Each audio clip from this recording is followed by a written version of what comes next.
നമസ്കാരം. അധികാരത്തിലിരിക്കുമ്പോൾ കേന്ദ്രത്തിന് മുന്നിൽ പോയി മുട്ടുകുത്തി സകല കരാറിലും ഒപ്പിടുക, എന്നിട്ട് അധികാരം നഷ്ടപ്പെട്ട പ്രതിപക്ഷത്ത് വന്നിരുന്ന് ഞങ്ങൾ അതിനെതിരാണ്, ഈ സർക്കാർ അത് നടപ്പിലാക്കാൻ സമ്മതിക്കില്ല എന്ന് വലിയ വായിൽ വിളിച്ചു പറയുക. ഇതിനെയാണ് പച്ച മലയാളത്തിൽ ശുദ്ധ തൊലിക്കെട്ടി എന്ന് വിളിക്കുന്നത്. PM-ശ്രീ പദ്ധതി നടപ്പിലാക്കാനുള്ള പുതിയ UDF സർക്കാരിന്റെ നീക്കത്തിനെതിരെ രൂക്ഷ വിമർശനവുമായി പ്രതിപക്ഷ നേതാവ് പിണറായി വിജയനും M സ്വരാജും ഇപ്പോൾ നടത്തുന്ന അഭ്യാസങ്ങൾ കണ്ട് കേരളം ചിരിക്കുകയാണ്. 2025 നവംബർ 12-ന് ഡോക്ടർ കെ വാസുകി കേന്ദ്രത്തിന് അയച്ച 2 പാരഗ്രാഫ് മാത്രമുള്ള ഒരു കത്താണ് ഇപ്പോൾ ഇവരുടെ പ്രധാന പിടിവള്ളി. ആ കത്തിലെ കീപ്പ് ഇൻ അബയൻസ് എന്ന ഇംഗ്ലീഷ് വാചകത്തെയാണ് സ്വരാജ് പലയിടത്തും ഇരുന്ന് പദ്ധതി നിർത്തലാക്കിയെന്ന് വിചിത്രമായി വ്യാഖ്യാനിക്കുന്നത്. പിണറായി വിജയനാകട്ടെ അത് മരവിപ്പിച്ചു എന്ന് ഏതാണ്ട് ശരിയായി പറഞ്ഞെങ്കിലും ഈ മരവിപ്പ് എപ്പോൾ മാറുമെന്ന കാര്യത്തിൽ ഇവർക്ക് ഇപ്പോഴും കടുത്ത ആശങ്കയാണ്. ശരിക്കും പറഞ്ഞാൽ കീപ്പ് ഇൻ അബയൻസ് എന്നാൽ താൽക്കാലികമായി നിർത്തിവെക്കുന്നു എന്നാണ് അർത്ഥം. അതായത് പിന്നീട് വേണമെങ്കിൽ ഇത് സുഖമായി തുടരാമെന്ന്. നമുക്ക് ആ കത്തിന്റെ ആദ്യ പാരഗ്രാഫ് തന്നെ ഒന്ന് പോസ്റ്റ്മോർട്ടം ചെയ്തു നോക്കാം. കത്തിൽ പറയുന്നത് ഇങ്ങനെയാണ്: കരാർ നടപ്പിലാക്കുന്നതുമായി ബന്ധപ്പെട്ട ആശങ്കകളുടെ പശ്ചാത്തലത്തിൽ അത്തരം ആശങ്കകൾ പരിശോധിക്കുന്നതിനും മന്ത്രിസഭയിലെ അംഗങ്ങളെ ഉൾപ്പെടുത്തി ഒരു സമിതി രൂപീകരിക്കാൻ തീരുമാനിച്ചു. ഇവിടെയാണ് ആദ്യത്തെ ചോദ്യം. കൺസേൺസ് അഥവാ ആരുടെ എന്ത് ആശങ്കയെന്ന് ഈ കത്തിൽ ഒരിടത്തും പറയുന്നില്ല. പുറത്തിറങ്ങി നാടുനീളെ കേന്ദ്രത്തിന്റെ കാവ്യവൽക്കരണത്തിനെതിരെയുള്ള ആശങ്കയാണെന്ന് പ്രസംഗിക്കുന്ന പിണറായി വിജയന് ആ കാര്യം കേന്ദ്രത്തിന് അയച്ച ഔദ്യോഗിക കത്തിൽ എഴുതി വെക്കാൻ എന്തുകൊണ്ടായിരുന്നു ധൈര്യമില്ലാതിരുന്നത്?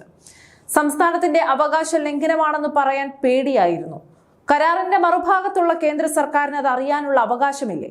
എന്നിട്ട് കത്തിന്റെ അവസാന വാചകത്തിൽ പറയുന്നു, അത് സുഗമമാക്കുന്നതിന് വേണ്ടി MOU നടപ്പിലാക്കുന്നത് താൽക്കാലികമായി നിർത്തിവെക്കുന്നു. അതായത് ആ മന്ത്രിസഭാ ഉപസമിതി റിപ്പോർട്ട് സമർപ്പിക്കുന്നത് സുഗമമാക്കാൻ വേണ്ടി മാത്രം.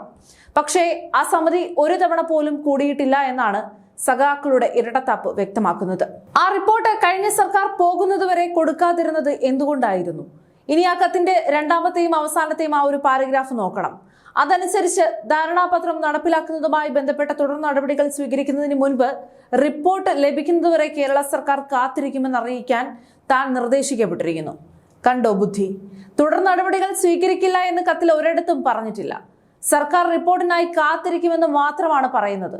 അതായത് തങ്ങൾ വീണ്ടും അധികാരത്തിലെത്തിയാൽ അനുകൂലമായ റിപ്പോർട്ട് വാങ്ങി ഇത് നടപ്പിലാക്കാം. ഭരണം പോയാൽ പുതിയ UDF സർക്കാരിനെ നിയമക്കുരുക്കിലാക്കാം. എത്ര മനോഹരമായ ആചാരങ്ങളാണല്ലേ പിണറായി വിജയൻ സർക്കാരിൻ്റെത്. പിണറായി വിജയൻ ചോദിക്കുകയാണ്, അന്ന് ഞങ്ങൾ മരവിപ്പിച്ചതല്ലേ, അതങ്ങ് തുടർന്നാൽ പോരെ എന്ന്. അല്ല സഖാവേ, അത്രയ്ക്ക് കാവ്യവൽക്കരണ ആശങ്കയുണ്ടായിരുന്നെങ്കിൽ ഈ ധാരണാപത്രത്തിൽ നിന്നും ഞങ്ങൾ പൂർണ്ണമായും പിന്മാറുന്നുവെന്ന് ഒരൊറ്റ വരിയിൽ എഴുതിയാൽ പോരായിരുന്നു. നടപ്പിലാക്കാൻ വേണ്ടിയല്ല ഒപ്പിട്ടതെങ്കിൽ അന്ന് നിങ്ങളുടെ പേനയിലെ മഷി തീർന്നിട്ടുണ്ടോ എന്ന് നോക്കാൻ വേണ്ടിയാണോ കോടിക്കണക്കിന് വിദ്യാർത്ഥികളുടെ വിദ്യാഭ്യാസ അവകാശം പണയം വെച്ച് ഒപ്പിട്ട് നൽകിയത്? പണ്ട് ശിവശങ്കർ പറഞ്ഞതുപോലെ ആരെങ്കിലും എന്തെങ്കിലും എഴുതി കൊടുക്കുന്നത് വായിക്കുക എന്നല്ലാതെ സ്വന്തമായി ബുദ്ധി ഉപയോഗിക്കാൻ പിണറായി വിജയന് എപ്പോഴാണ് കഴിഞ്ഞിട്ടുള്ളത്? സ്വന്തം ബുദ്ധി മുഴുവൻ മകൾക്ക് പണമുണ്ടാക്കി കൊടുക്കാനും മകന് വിദേശത്ത് സ്ഥാനമുറപ്പിക്കാനും സ്വർണ്ണക്കടത്തിനും ജയിലിൽ കിടക്കുന്ന സ്വന്തം കൊട്ടേഷൻകാർക്ക് പരോൾ നൽകാനും മാത്രമാണ് ഇവർ ഉപയോഗിച്ചിട്ടുള്ളത്. അല്ലാതെ കേരളത്തിലെ കുട്ടികളുടെ നല്ലൊരു കാര്യത്തിന് വേണ്ടി എപ്പോഴെങ്കിലും ഉപയോഗിച്ചിട്ടുണ്ടോ? പദ്ധതിയിൽ ഒപ്പിട്ട് കാശും വാങ്ങി പോക്കറ്റിലിട്ട് ഇപ്പോൾ നടപ്പാക്കാൻ പറ്റില്ലെന്ന് പറഞ്ഞ് വാക്കും പ്രവൃത്തിയും രണ്ടായിട്ടുള്ള പിണറായി വിജയന് മാത്രമേ സാധിക്കൂ. ധാർമ്മിക ബോധമുള്ള ആർക്കും അതിന് കഴിയുകയില്ല.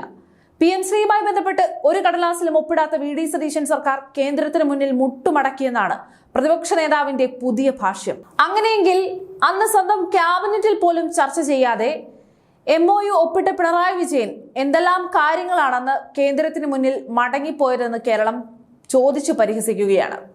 പുതിയ UDF സർക്കാർ ഇത് നടപ്പിലാക്കാൻ ഒരു തിടുക്കവും കാണിച്ചിട്ടില്ല. മറിച്ച് മുൻ സർക്കാർ വരുത്തിവെച്ച ഈ ഒരു കനത്ത നിയമക്കുരുക്കുകൾ പഠിക്കാൻ ഒരു മന്ത്രിസഭാ ഉപസമിതിയെ ചുമതലപ്പെടുത്തിയിരിക്കുകയാണ് അവർ ചെയ്തത്. അതുകൊണ്ട് കമ്മ്യൂണിസ്റ്റ് നേതാക്കൾ ദയവായി അടുത്ത തീരുമാനം വരുന്നതുവരെ ഒന്ന് കാത്തിരിക്കണം.